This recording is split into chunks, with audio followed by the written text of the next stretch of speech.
Welcome to Dear Rukky on Gov TV. I am your host, Rukky. Life, they say, is a teacher. The more we live, the more we learn. But sometimes we are not prepared for the curve that life throws at us, which leaves us wondering, what should we do? How do we go about this situation, or who do we run to? But not to worry, because Dear Rukky is just the perfect program for you. On this show, we talk about real-life stories and experiences, stories that borders on love, on trust, on betrayal, on friendship, and above all, how God is at the center of everything in our life. So today's story is a story you would not want to miss for anything at all. As I go for this break, I'll be right back shortly.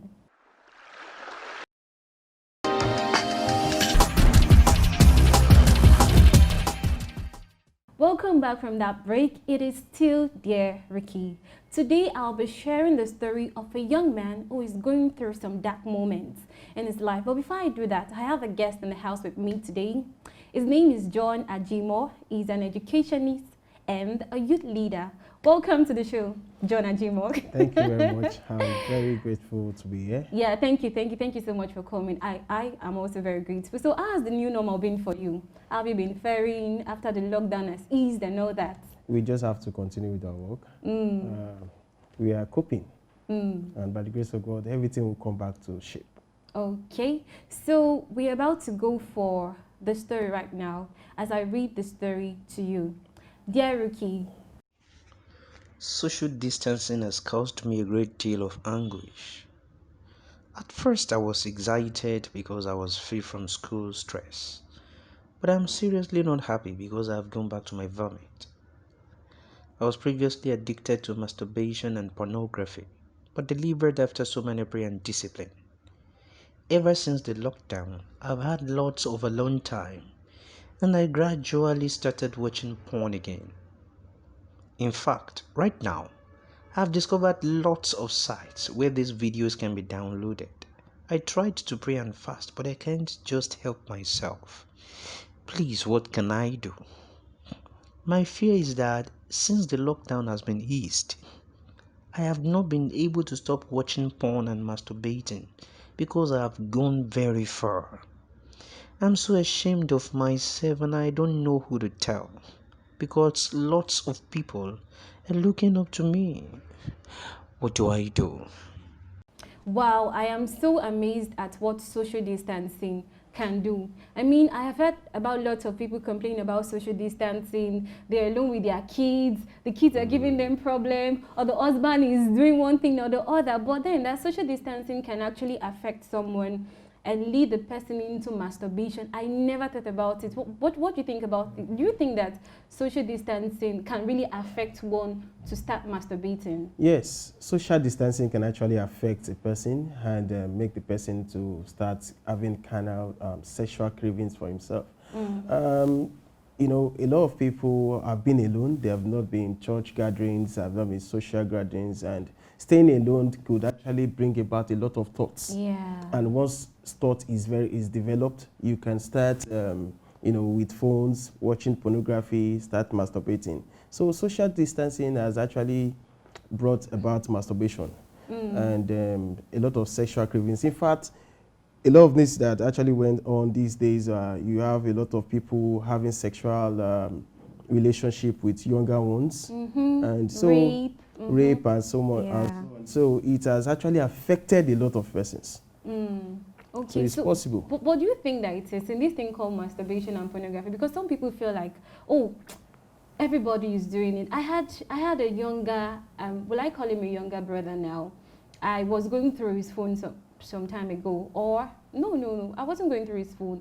He used my phone. He asked for my phone, so he used my phone. Okay. And I discovered that I saw some videos, some thumbnails on my phone because they had deleted the videos.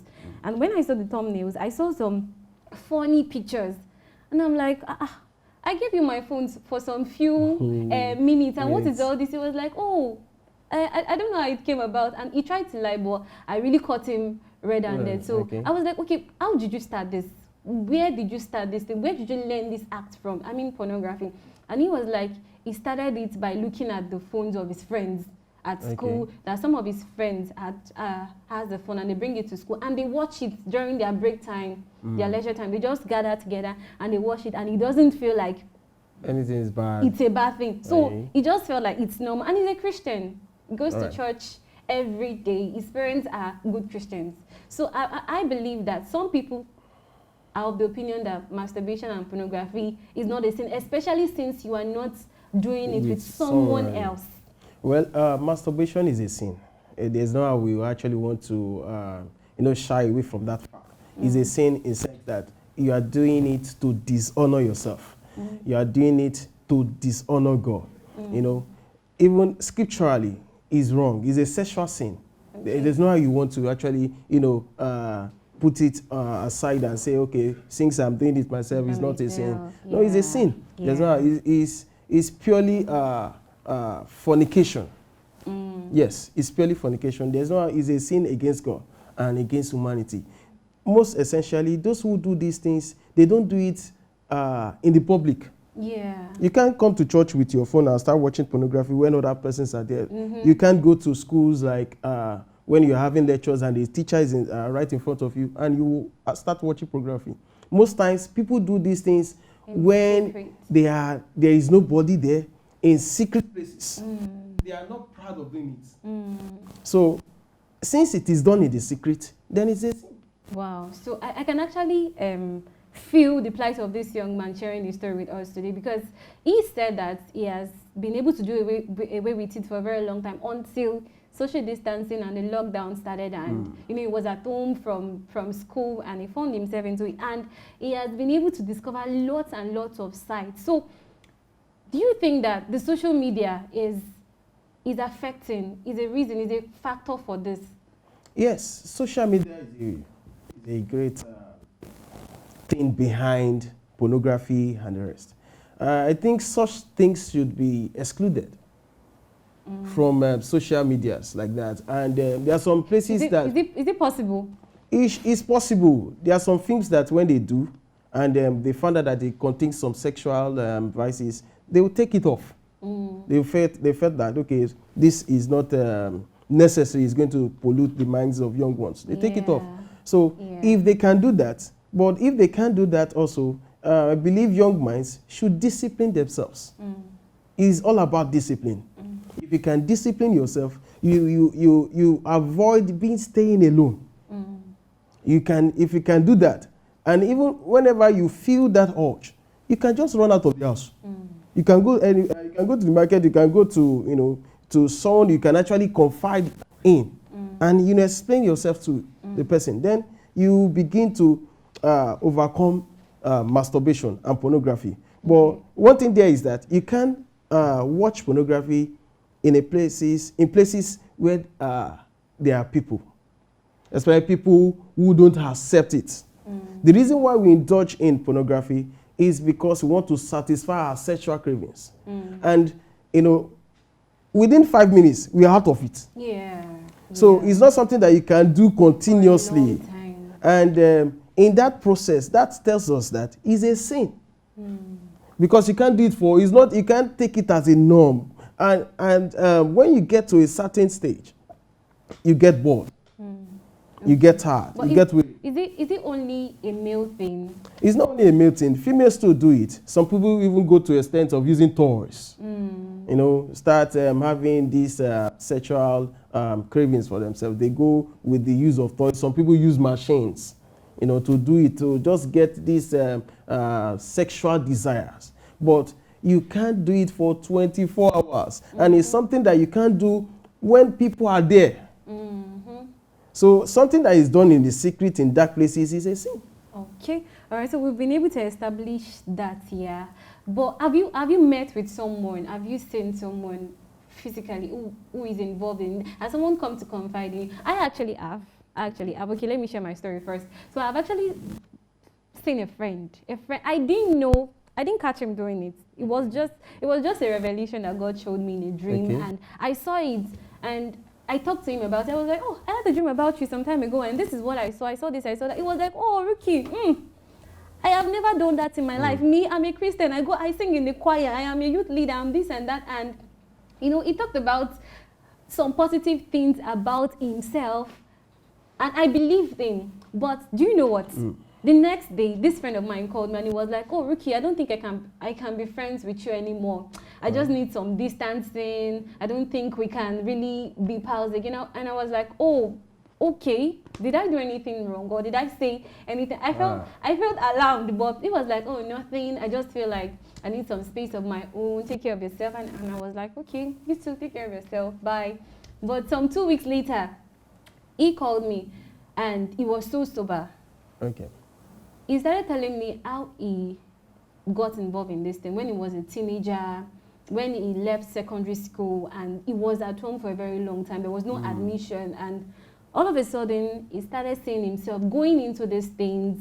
He saw some ads that led into some of these sites, and he enjoyed doing it. But for some time, it will be 3 minutes, sometimes it will be 2 minutes. After 5 minutes, he feels bad. He goes to God, he cries, he asks for forgiveness. "God, I will never do this thing again." But the next day, he's back to it. So it's really, really something that, well, some people have been trying. They've been trying their possible best to do. So what's your take on this?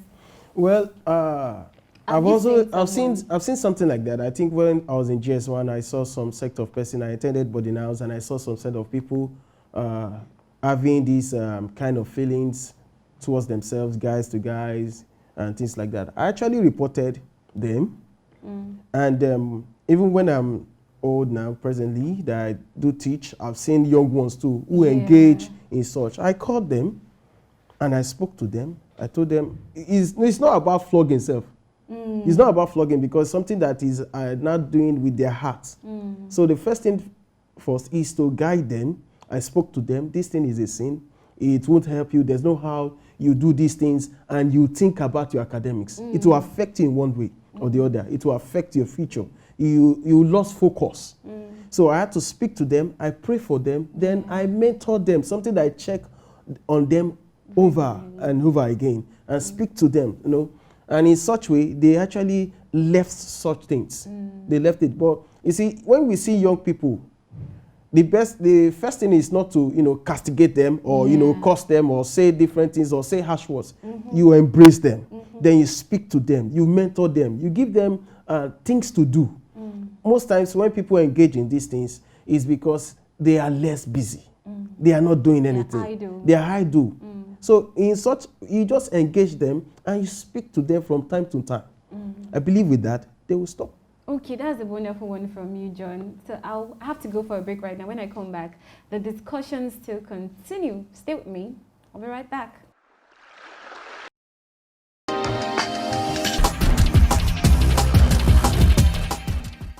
All right, you're welcome back from that break. It's still Rukky, and we are discussing about a young man who has found himself addicted to masturbation and pornography and is looking for a way out.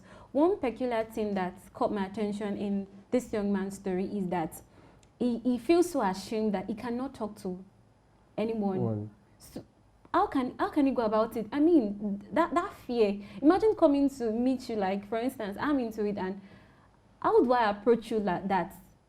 John, this is what I'm going through. Or how do I remove that fear from my mind that you won't judge me or you won't spread the news all over? All right. Firstly, what I'll say is you need to just overcome that fear.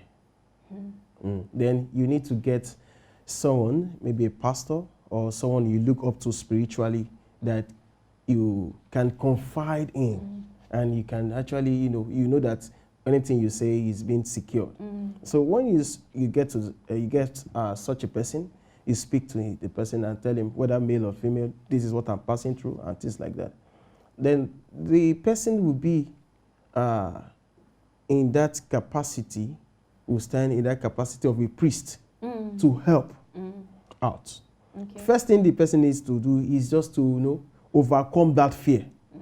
It's something that you have been struggling with, and you just certainly need someone to help you out. You can't do it on your own. You can't do it on your own. Like, okay, I want to be free from this. You need someone like a mentor that could actually help you out.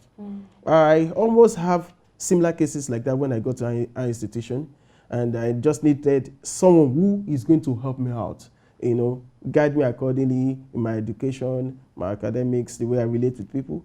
Even the person I got, that I met then, is younger than me in age, but he is spiritually sound. Wow. So I just left that, I needed to be free. So I left that level of, okay, I'm shamed, I'm this. I just went to meet the person, okay, help me. And the person said, I can help you.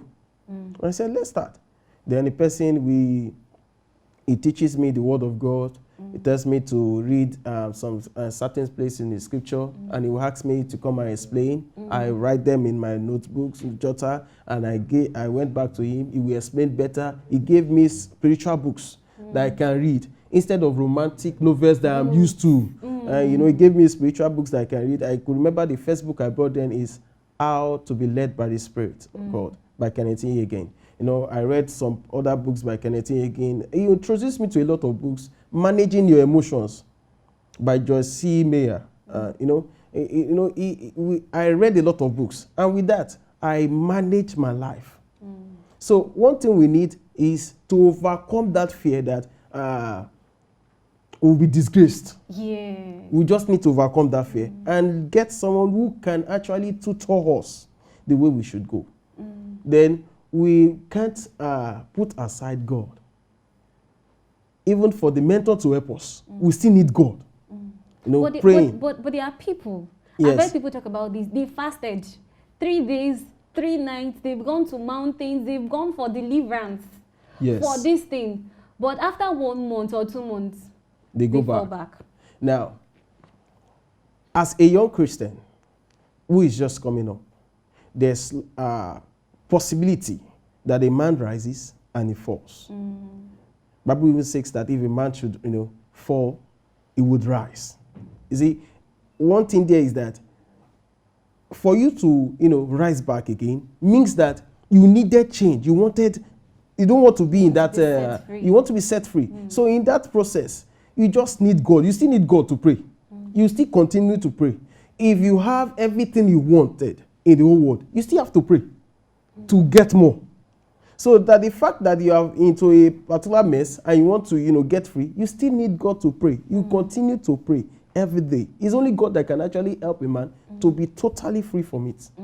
Then you need a mentor, someone who you can actually speak to, and you know that your secret will not be leaked. Okay. You need someone who could actually be praying for you, someone who can ask you, he can be interceding for you even when you are not there.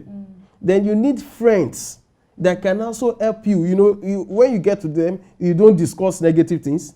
You discuss about the future. You discuss about the world. You discuss about the business world. You don't discuss dirty things. These are people that can actually help you as a person to grow in the way of the Lord. Okay. So masturbation itself is something that is done in private. And most times when people are affected by this, is because they are idle. Get something doing. Okay. Maximize yourself. I would like to add something to it, and which is forgiveness. Okay. We've mentioned going to God, asking God for forgiveness, right? But you need to forgive yourself. Yes, as a person. Some people have never forgiven themselves. They still owe themselves responsible for these things. So they feel like, they don't even feel like God can forgive them. So they still hold it. Whereas God has forgiven them for these things, but they still hold it that, oh God, I've sinned against you and all that. You just need to be able to forgive yourself and move on and realize that the world we are in is a battlefield. Exactly. And you have to be ready to fight. The fact that you lost today does not mean that you will lose tomorrow. So there are times we can fall. We can fall. A man can fall. The Bible says it, but he will rise again. A man can fall 7 times, but he will rise again. So that 7 times means that you can always go back to this thing, but be ready. Be determined that if I do this thing, I will rise up and continue the fight. Yes. Yes. You just have to believe in yourself, no matter what. In fact, we need to forget the past and move on. But what's the role of our parents? Do you think children should imagine this young man, and do you think he should let his parents know? For a teenager, should he let his parents know? Should he let his... Yes, the parents should be aware. In fact, what if the parents is the parent that is so tough and spiritual and doesn't want to hear There, something there like will that. be there will always be someone to confide in, whether the mother or the father. Then I actually, if there are parents that are listening, yes, there are sometimes that we give our phones to to our children, or we bought phones for them. We should always know what they are looking at. We should always be online to know those things they do. I was watching a film and the mother was also online. The lady was online. When the father opened the door, the lady quickly put the phone under the pillow. The father went back to his room. He found out that the lady was still chatting and it was still online. The father came back again and the lady did the same thing. The father, just pretend as if he did not see the child and brought out the phone and checked. He found out that she was checking a pornography site. Wow. So in that case, the father did not say anything. He took the phone, went back to sleep. Then the next day, called the child and she was addressed. Okay. And they actually settled it peacefully. Okay. So I think parent has a duty. When you give your child a phone, you must know what they are doing with the phones. Otherwise, you just lead them to corrupt vices. Okay, so parents should not just allow their children, give them final authority. Yes, over phones. Especially on social media. Yes, I think there are some parents that do well. They don't allow their children to be on some certain social media pages. Some parents don't allow their children to be on Facebook. Some don't allow WhatsApp. Some don't even allow them watch YouTube without their permission. I think there is a kind of restriction that parents can put. Some of these apps, there's a way you can manage what your children you can restrict what they view on social media. It's possible. Okay, and there is something I actually saw online that I would actually like to share with this young man today, which is a site. It's www.covenanteyes.com. So on that site, they help people that are into masturbation and pornography. It actually costs a little amount of money, but they would help you get an accountability partner. They will help you. They will monitor your progress from time to time, for months or for even years. They'll help you out. They will give you scriptures. They will talk to you about these things and how you can overcome. So I think it's a nice way to overcome masturbation and pornography. So it's been a very wonderful time with you, Bro John. Thank you. It's nice time being here. I'm glad for some of the things you shared. It's really an eye-opener. All right. Thank you. You're welcome. All right. So the last thing I would do is to say a quote. And the quote says, today's quote says, the weakness you failed to deal with today will eventually grow and become giants that will hinder you tomorrow. So be determined that you will deal with that weakness so that you will not be hindered tomorrow. So we bring the program to a wrap up today. I hope you've been able to learn one or two things, especially to the guy whose story we've shared today. So you can reach out to us. We want to see your comments. If you have something to share to this guy, or if you've experienced pornography or masturbation before, you can comment on our social media page. It's official GovTV, #Dear Rukky. And also you can install our GovTV app and comment and do lots of things. You can also share your story with us. If you have something bothering you, the number will be shown on the screen. I hope to hear from you. I really hope to hear from you. So have a wonderful day. Bye.